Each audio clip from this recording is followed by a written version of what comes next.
আরে কি করছোটা কি এখানে দেখাও। এই যে সুন্দর সুন্দর কালেকশন গুলো তোমাদের জন্য নিয়ে এসেছি, এই সুন্দর পলার আংটিগুলো তোমরা কিন্তু এখানে মেরুন কালার পেয়ে যাবে, সবুজ কালার পেয়ে যাবে, লাল কালার পেয়ে যাবে। তোমরা যে যেরকম বলবে সে কিন্তু সেই টাইপের কালারই কিন্তু অ্যাভেলেবেল পেয়ে যাবে।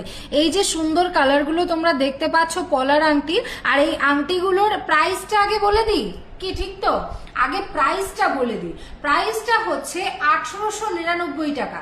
1899 টাকায় কিন্তু তোমরা এরকম এক পিস পলার আংটি সাথে এরকম একজোড়া ভাইরাল পলা, এই দুটো কিন্তু একসাথে পেয়ে যাবে তোমরা। তো 1899 টাকায় কিন্তু ফ্রি শিপিং এ বাড়িতে বসে তোমরা পারচেস করতে পারো। তো যারা যারা ভাবছো যে কিনবো কি কিনবো না, তারা না ভাবনা চিন্তা করেই কিন্তু চলে এসো ভার্সন গোল্ড অ্যান্ড ডায়মন্ডে। আর যারা আসতে পারছো না তাদেরকেও বলেছি তোমরা কিন্তু অবশ্যই আমাদের স্ক্রিনে দেওয়া নাম্বারের সাথে যোগাযোগ করো। আদারওয়াইজ যারা কাছাকাছি আছো তারা তো চলেই এসো, ঝটপট চলে এসো, কারণ লিমিটেড স্টক। আমি জানি ভিডিও ছাড়ার সাথে সাথে কিন্তু প্রচুর মানুষ বুকিং করে ফেলবে। তো যারা যারা পাবে না তারা ওয়েট করবে, তাদের জন্য কিন্তু রেডি করিয়ে দেওয়া যাবে।